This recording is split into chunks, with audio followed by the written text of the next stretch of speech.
மூலமாக அடுத்த பெண்ணுடைய தொலைபேசியில நீ பேசுறதுனால அந்த பெண் குலா கேட்கிறா, அருவருப்பான இந்த ஆணிடத்தில் நான் வாழ்வதை விட தனித்து வாழ்கிறேன் என்று சொல்லுகிறானே, இதுக்குத்தான் தலாக்கு வருகிறது. தலாக்கு கேட்க காரணம் உண்மையான நடுவர் அவர்களே, எத்தனை ஆண்கள் மனைவியை விட்டுட்டு சைடுல போன் பேசிக்கிட்டு இருக்கிறாங்க, எத்தனை பெண்களோடு சேட்டிங்ல இருக்கிறாங்க. இதெல்லாம் சொன்னா பெரிய குத்தம் சொல்றாங்க.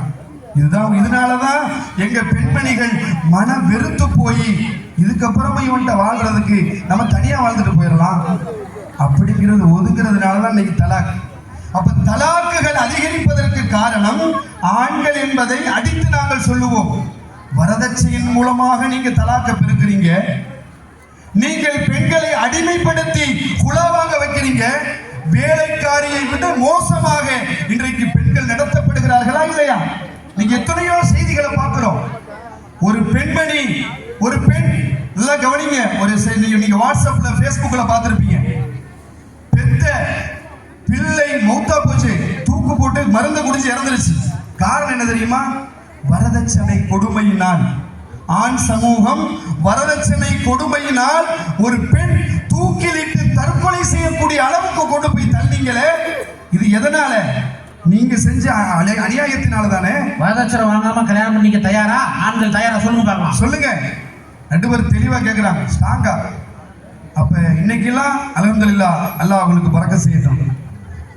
அப்ப நீங்க வரதட்சணை வாங்காம இருந்தா, நீங்க பெண்களை அடிமையாக நினைக்காம இருந்தா, அடிமையா நீங்க நினைக்கிறீங்க, அது அப்படியெல்லாம் நீங்க கரெக்டா இருந்தீங்கன்னா பெண்களும் கரெக்டா இருப்பாங்க. அதெல்லாம் இல்லை, நான் ஆம்பளை அப்படிதான் இருப்பேன் அப்படின்னு நீங்க சொன்னீங்கன்னா பெண்களும் அப்படிதான் பேசுவாங்க. எங்கேயாவது ரசூலுல்லாஹி ஸல்லல்லாஹு அலைஹி வஸல்லம், நீங்க நபியுடைய வரலாறை எடுத்து பாருங்களேன். வீட்டுக்குள்ள போனா என்னென்ன வேலைகள் இருக்கோ ரசூலுல்லாஹ் செய்றாங்க. வீட்டில் இருக்கக்கூடிய பிஞ்சு போன செப்பல்களை ரசூலுல்லாஹ் தச்சாங்களே, மனைவிக்கு வேலை பார்த்து துணிகளை துவைச்சு கொடுத்தாங்களே. இன்னைக்கு இருக்கக்கூடிய ஆம்பளைங்க நம்ம என்ன நினைக்கிறோம்? நான் ஆம்பளை, நான் கெத்து அப்படின்னு நினைக்கிறோம். பிள்ளைக்கு ஒரு பேம்பஸ் மாட்டியோட சொன்னா கூட இது எனக்கு தெரியாது போ அப்படின்னு சொல்லக்கூடிய ஆண்களை பார்க்கிறோம். சாப்பிட்ட தட்டை கூட கழுவுறது இல்லை. எத்தனை ஆண்கள் கழுவுறாங்க சொல்லுங்க, யோசிச்சு பாருங்க.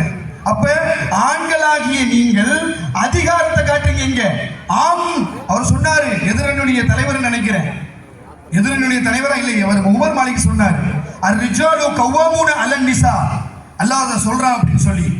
பெண்களை விட ஆண்கள் சக்தி படைத்தவர்கள். அந்த சக்தி படைத்ததை பெண்களை நீங்க அடிமைப்படுத்தி பார்க்க அல்லாஹ் கொடுத்தா உங்களுக்கு சக்தியை. உங்களுக்கு கொடுத்த சக்தியை எதற்கு அல்லாஹ் கொடுத்தான்?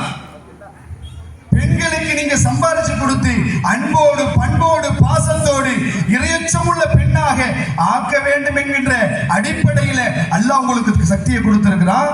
ஆனா அந்த சக்தியை நீங்க எதற்கு பயன்படுத்துகிறீர்கள்? பெண்களை அடிமைப்படுத்துவதற்கும் தவறான பாதையில உங்களுடைய சக்திகளை நீங்கள் பயன்படுத்துகிறீர்கள். பாலியல சம்பந்தமா சொன்னார், பெண்கள் இன்னைக்கு பாலியல் இறங்கியிருக்கிறாங்கன்னு சொல்லி. இன்னைக்கு நடக்குது, இல்லைன்னு சொல்லல. ஆனால் நீங்க தமிழகத்துல மட்டுமில்ல, இந்திய லெவல்ல 7166 பாலியல் தொல்லை ஆண்கள் அந்த வழக்கு நிலுவையில் இருக்கு. நடுவர்களே, காம கொடூரர்களாக இன்னைக்கு சுற்றி கொண்டிருக்கிறார்களே யார்? அன்பான நடுவர் அவர்களே, நல்லா யோசிச்சு பாருங்க. இன்னைக்கு இருக்கக்கூடிய நிலைகள் மிக மோசமாக இருப்பதற்கு பெரிதும் காரணம் ஆண்கள் தான். இந்த கடத்தரவை பத்தி சொன்னாரு, அப்படியே பாருங்க. இந்த கடத்தரவுல ஆண்கள் அதிகமா இருக்காங்களா பெண்கள் அதிகமா இருக்காங்களா பாருங்க. பயணம் அதிகமா நிக்கிறாங்க. அப்ப கடத்தரவுல வெற்றி பெற்று விட்டு சொல்றாங்க. அந்த கடையை நடத்துறதே ஒரு ஆண் தானே. நல்லா பயானுக்கு வந்த பெண்களை கடையை வச்சுப்புட்டு, இவங்க ஆண்கள் கடையை வச்சுட்டு கடைக்கு வாங்கன்னு அழைச்சுப்புட்டு கடைசியில பெண்களின் மீது குறை சொல்லுகிறார்கள். இவங்க லாஜிக்கா பேசுற நினைச்சுக்கிட்டு இருக்கிறாங்க. எல்லாமே மேஜிக் தான். நடுவர்களே, அது மட்டுமல்ல, வழிமார்கள், பெரும் பெரும் வழிமார்கள் இருக்கிறாங்க. எல்லா வழிமார்களை பத்தியும் சொன்னாங்க. நான் சொல்லவா? வழிமார்களின் தலைவர் முஹைதீன் அப்துல் காதர் ஜீலானி கத்தஸல்லாஹு சிரல் அஸீஸ் அவர்கள் வழிமார்களின் தலைவர் என்று பெயர் பெற்றிருக்கிறார்களே. ஒட்டுமொத்த வழிமார்கள் இங்கு அடக்கப்பட்டிருக்கக்கூடிய இந்த வழிமார்களுக்கும் தலைவர் முஹைதீன் அப்துல் காதர் ஜீலானி கத்தஸல்லாஹு சிரல் அஸீஸ் இல்லையா? அப்படிப்பட்ட முஹைதீன் அப்துல் காதர் ஜீலானி கத்தஸல்லாஹுடைய வரலாறை இவங்க புரட்டி பார்க்காம வந்துட்டாங்கன்னு நினைக்கிறேன். அந்த காரணமே அவங்க தாய் தான். அல்லாஹ் அக்பர். அந்த தாயுடைய ஒழுக்கமான வளர்ப்பும் ஈமானியத்தான வளர்ப்பும் சின்ன வயசிலேயே தன் மாதமாக இருக்கும் போது குர்ஆனை ஓதி ஓதி ஹாஃபிலாக ஆக்கினார்களே, அப்படிப்பட்ட ஒரு வலியை உருவாக்கியது. ஆனா பெண்ணா? யோசித்து பாருங்கள். ஒரு பெண் நினைத்தால் தன் குழந்தையை வலியாக ஆக்க முடியும் என்பதற்கு உதாரணம் கௌசல் ஆலமுடைய தாய் அவங்க. உண்மை நண்பர்களே, நல்லா நீங்க எவ்வளவு வேணாலும் இவங்க பேசலாம், ஆண்கள் அப்படி இப்படின்னு சொல்லி என்ன லெவலுக்கு போனாலும் சரி, அந்த லெவல்ல அவர்களை கொண்டு வந்து பின்னாடி பேக்ரவுண்ட்ல ஒர்க்கா வேலை செஞ்சுக்கிட்டு இருக்கிறது பெண்கள் என்பதை நீங்கள் மறந்துவிடக் கூடாது. அது மட்டுமல்ல, நபிமார்களை பத்தி சொன்னாங்க. 1,24,000 நபிமார்களாக அனுப்பப்பட்டாங்க. எந்த பெண்களாவது நபியாக வந்தார்களா என்று சொல்லி நான் கேட்கிறேன். அந்த 1,24,000 நபிமார்கள் சொன்னாங்கல்ல, அந்த நபிமார்களை பெற்றது யாரு? தாய் தானே. நான் ஆரம்பத்திலேயே சொன்னேன், அந்த நபியை பெற்றதே ஒரு தாய் தான். அந்த தாயுடைய பாதங்களுக்கு கீழ்தான் அவர்களுக்கே சொர்க்கம் இருக்கிறது என்பதை நீங்க மறந்துடக்கூடாது நடுவர்களே. உண்மையா இல்லையா? நிச்சயமா நிச்சயமா. அப்ப தாயுடைய மகத்துவம் மிக விசாலமானது. ரசூலுல்லாஹி ஸல்லல்லாஹு அலைஹி வஸல்லம் கேட்கிறாங்க, யா ரசூலல்லாஹ், நான் அதிகமாக நேசம் கொள்வது யாரை என்று கேட்கிற பொழுது உம்முக்கே ரசூலுல்லாஹி ஸல்லல்லாஹு அலைஹி வஸல்லம் 3 தடவை சொன்னாங்களே, அதற்கு பின்னாடி தான் தந்தையே சொன்னாங்க. அன்பானவர்களே, இப்படி சொல்லிக்கிட்டே போகலாம். நீங்க உட்கார்ந்திருக்க தயாரா இருந்தா நாங்களும் பேசுவதற்கு தயாராக இருக்கிறோம். அது மட்டுமல்ல, அன்பான நடுவர் அவர்களே, ஒவ்வொரு விஷயத்தையும் நம்ம பார்க்கிறோம். இன்னைக்கு குடும்பங்கள்ல நடக்கக்கூடிய எத்தனையோ பிரச்சனைகள். இன்னைக்கு கணவன் பல டென்ஷனோட இன்னைக்கு வீட்டுக்கு வர்றாரு. அவருக்கு நல்ல விஷயங்களை, அவருடைய டென்ஷனை குறைச்சி சந்தோஷமான முறையில வரவேற்று உணவு சமைச்சு கொடுத்து நல்ல முறையில அவனை வைத்துக் கொண்டிருக்கிறார் என்று சொன்னால் பெண்களுடைய உயர்வு அல்லவா அது? பெண்கள் எவ்வளவு சொன்னாங்கல்ல, எந்த ஆண்களுக்கு கூட ஞாயிற்றுக்கிழமை லீவு இருக்கு. அஜர்த்தா இருந்தா கூட மாசத்துல 3 நாள் லீவு கிடைச்சிருது. ஆனால் பெண்களுக்கு எங்க லீவு கிடைக்குது? யார் லீவு கொடுப்பா? யோசித்து பாருங்கள் நடுவர்களே. அயலாது உழைக்கக்கூடிய பெண்கள், அயலாது உழைத்துக் கொண்டு, இவர் வெளிநாட்டை பத்தி சொன்னார். வெளிநாட்டுல போய் அவர் சம்பாரிச்சு அனுப்புறாரு, இவர் இஷ்டத்துக்கு செலவழிக்கிறாங்களாம். யோசித்து பாருங்கள். பிள்ளைகளை வளர்ப்பது சாதாரண விஷயம் அல்ல. ஒரு பிள்ளைகளை வளர்ப்பது, அவர் உட்கார்ந்து சம்பாரிச்சு அனுப்புறாரு. ஆனால் அவன் செய்யக்கூடிய சேட்டைகளை, அவன் பண்ணக்கூடிய அநியாயங்களை, அவன் பண்ணக்கூடிய போக்கிரித்தனத்தை அடக்கி அவனை ஒழுக்கமுள்ளவனாக வளர்ப்பது ஒரு தாய் அல்லவா? இன்னைக்கு ஆலிமாக இருக்கிறோம், இன்னைக்கு பெரும் வழிமார்கள் இருக்கிறாங்க. சொன்ன ஆரம்பத்தில் சொன்னது போல தாயுடைய வளர்ப்பில் தான் ஒரு ஆலிமாகவும் ஒரு வழியாகவும் எவ்வளவு பெரிய உயரத்திற்கு சென்றாலும் அந்த தாயுடைய நற்போதனைகளும் வளர்ப்பும் தான் முதல் பாடமாக இருக்கிறது. அதுக்கு பின்னாடி தான் ஆசிரியர், அதற்கு பின்னாடி தான் உஸ்தாதுமார்கள் எல்லாம் என்பதை மறந்துவிடக் கூடாது. ஆகவே நடுவர் அவர்களே, இந்த சிறப்பான ஒரு பட்டிமன்றத்தை அழகான முறையிலே நடத்தியிருக்கிறார்கள் தோப்புத்துறை ஜமாத்தார்கள், உலமாக்கள், அத்தனை பேருக்கும் மனமார்ந்த நன்றியை தெரிவித்துக் கொள்கிறோம். இந்த நிகழ்வு, இது போன்ற நிகழ்வு எனக்கு புதுசா தெரியுது.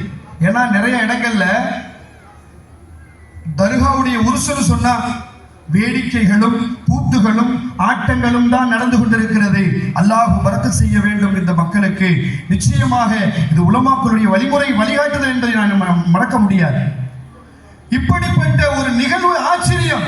ஏன்னா எத்தனையோ இடங்கள்ல வெடிகளும் வேடிக்கைகளும் குதிரை நாட்டியங்களும் நடந்து கொண்டிருக்கிற பொழுது இப்படிப்பட்ட ஒரு அழகான ஒரு காட்சியை, ஒரு அழகான ஒரு பட்டிமன்றத்தை தந்திருக்கிறார்கள். அல்லாஹ் சுப்ஹானஹு வ தஆலா இந்த மக்களுக்கு பரக்கத் செய்வானாக. ஆக விஷயத்துக்கு வர்றேன் நடுவர் அவர்களே. இப்ப இவ்வளவும் பேசி முடிச்சாச்சு. நானும் பேசிட்டேன், எதிரணியினர்களும் பேசிட்டாங்க. கடைசியாக நீங்க தீர்ப்பு சொல்லக்கூடிய ஒரு நேரத்துக்கு வந்துட்டீங்க. எவ்வளவோ விஷயங்களை நம்ம கேட்டோம், பேசணும். கடைசியாக தீர்ப்புடைய நிலைமைக்கு நாம வந்து விட்டோம். நடுவர் அவர்களே, நன்றாக நீங்கள் கவனிக்க வேண்டும். இன்னைக்கு உலகத்துல எவ்வளவோ நிகழ்வுகளை பார்க்கிறோம். தவறான படங்களாக இருக்கட்டும், தவறான செயல்களாக இருக்கட்டும், தவறான சிந்தனைகளாக இருக்கட்டும், ஒரு கொள்ளை அடிக்கிறதுல இருந்து பேங்கில் இருக்கக்கூடிய பணத்தை ஆட்டைய போடுறதுல இருந்து எல்லா நிகழ்வுகளையும் இன்றைக்கு ஆண் சமூகம் தான் செய்யுது. மறக்க முடியுமா? எந்த பெண், ஒரு 2 பேர் இருக்கலாம், அதிகப்படியான தவறுகளை இன்னைக்கு செய்யக்கூடியவர்கள் ஆண்கள் தான். அதனால அல்லாஹ்வே குர்ஆன்ல சொல்லுகிறான். அல்லாஹ் என்ன சொல்றான் தெரியுமா? அல்லாஹ் ஆண்கள் அதிகமாக தவறு இழக்கக்கூடியவதை அல்லாஹ் நிரூபணம் செய்து காட்டுகிறான். அல்லாஹ் தன்னுடைய வசனத்திலே சொல்லுகிறான், அன்பானவர்களே, வஸ்தகுஃபிரு லிதன்பிக, நபியே நீங்கள் உங்களுடைய பாவத்திற்கு அல்லாஹ்விடத்திலே பாவ மன்னிப்பு தேடுங்கள். அடுத்ததாக அல்லாஹ் சொல்லுகிறான், வலில் மூமினீன வல் மூமினாத். என்ன சொல்றான் அல்லாஹ்? வலில் மூமினீன வல் மூமினாத். முதலில் அல்லாஹ் என்ன சொல்றான்? மூமினான ஆண்களுக்கு பாவ மன்னிப்பு தேடுங்கள். யார் அதிகமா பாவம் செய்வாங்களோ அவர்களுக்கு அல்லாஹ் சொல்றான், என்ன சொல்றான்? மூமினான ஆண்களுக்கு நீங்கள் பாவ மன்னிப்பு தேடுங்கள். இரண்டாவது சொல்றான், மூமினான பெண்களுக்கும் பாவ மன்னிப்பு தேடுங்கள். அப்ப இந்த உலகத்துல பாவங்கள், அநியாயங்கள், அக்கிரமங்கள் நிகழ்த்துவது ஆண்களா பெண்களா என்று பார்க்கிற பொழுது அல்லாஹ் தீர்ப்பு தந்து விட்டான், மூமின்களான ஆண்களுக்கு நீங்கள் பாவ மன்னிப்பு தேடுங்கள் என்று. அன்பானவர்களே, ஆக முடிவுக்கு வருகிறேன். ஒரு சமூகம், இந்த சமூகம் இன்றைக்கு இருக்கக்கூடிய சூழ்நிலை மிகப்பெரிய அளவிலே வளர்ச்சி பெற வேண்டும் என்று சொன்னால் பெண் சமூகம் தேவை தேவை என்று கூறி பெண் சமூகத்திற்கு தாங்கள் தீர்ப்பு சொல்லி நிப்பை உடைக்க வேண்டும் என்று கூறி விடைபெறுகிறேன். அஸ்ஸலாமு அலைக்கும் வரஹ்மத்துல்லாஹி வபரகாத்துஹு. அல்ஹம்துலில்லாஹ், மாஷா அல்லாஹ், மிக சிறப்பு.